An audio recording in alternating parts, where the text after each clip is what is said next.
Welcome to the Vibration Designer. This is a cool tool that allows you to create interesting vibration patterns, and you'll find it under the haptics section of the configurator. So right here, we'll see what a vibration envelope is. This diagram sort of illustrates the concept. At the top here, we have what might be just an ordinary vibration that's just on, and it could sound like this, just a straight vibration. But when you add an envelope to it and modulate it, it might sound like this. So you get the idea that the vibration's amplitude is controlled by the vibration envelope, and this red line represents that envelope. The cool thing you can do is design your own envelope, and you do this using the vibration designer. And you can have up to quite a few points here if you like. We don't need that many mostly. And what it allows you to do is to create vibration patterns. And I'm just going to quickly do a couple of them here so you can see the idea. So we could do one like this. And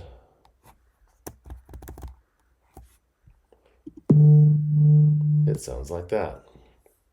Now, there are several tools down here that allow you to design all kinds of interesting patterns without having to individually set each one. Like if you set this single tool and you wanted to make a curve, something like this, it's quite tedious. And so instead of doing that, what you can do is use these various shapes to do things. So if I click on the square here and I set the curve width to how wide I want this to work, it will do all of those at once. Or I can set this and it'll do like so. Or I can choose this one and it uses a more of a Gaussian type of curve. You can also adjust the curve width. So if I want to make that really wide, I can do something like this. Or if I want to make it very narrow, just a little bump in the thing. You can see that only affects 3 things. And using this, you can design all kinds of interesting patterns. A quick way to erase things is just to go like that. And there's a couple other things up at the top here that are interesting. As you're doing these curves, let's just do one here and say, just for fun, we'll make these about 9 wide. And we'll go up and then a little bump and then a big bump and so forth.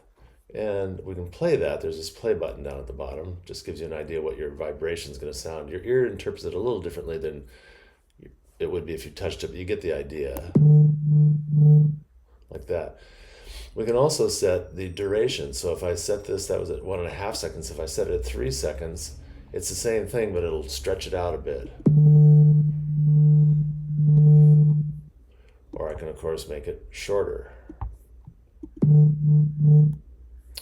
Another thing I can change is the frequency that your vibrator will use. And this only applies to linear vibrators. Motor vibrators have their own vibration, but linear vibrators use this. And so if I go, say, to a lower frequency and play it, I don't know if you can hear that, that's pretty low. I'll go to a higher one.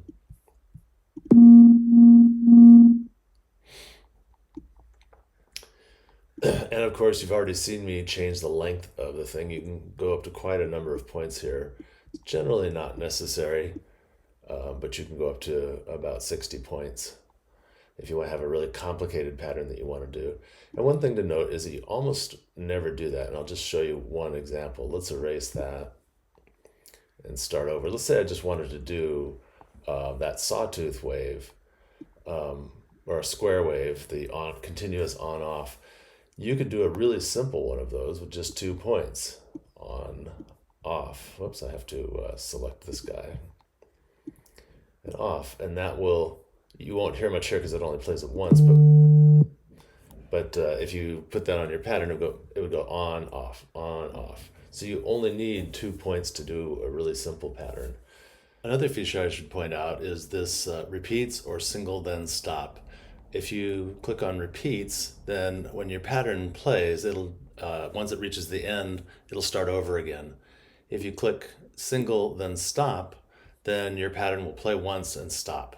And also notice that for these other three, you can enter these values directly, and you don't have to use the sliders if for some reason you want to say exactly 200 hertz. Sometimes it can be hard to get these sliders to be exactly where you want them. So you just go up there and type what you want, and it moves the slider automatically. Finally, when you're ready, you need to save your pattern, and you go down here and give it a name. We've given this one my pattern, and just click Save Changes, and now you'll notice that in addition to the 5 built-in patterns, your pattern will appear right here. You can edit it again if you like, and it'll bring it back up, or you can delete it should that be necessary. You're also allowed to create more than one of these. So let's just click on this. We can create a second one just for fun. Doesn't much matter what it is, we're just showing the point. And give it another name.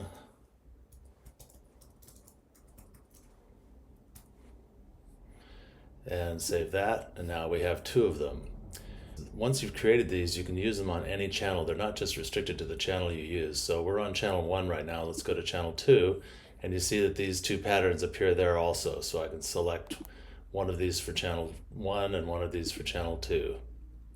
When you finish creating your vibration patterns and configuring your system, it's just like before, where we create the sketch, and what happens is that it writes these vibration patterns at the end. So here's the 2 that we created, one called my pattern, my other pattern, and you can see there's a bunch of numbers here that represent the pattern, and a little piece of code that installs that into the Arduino sketch.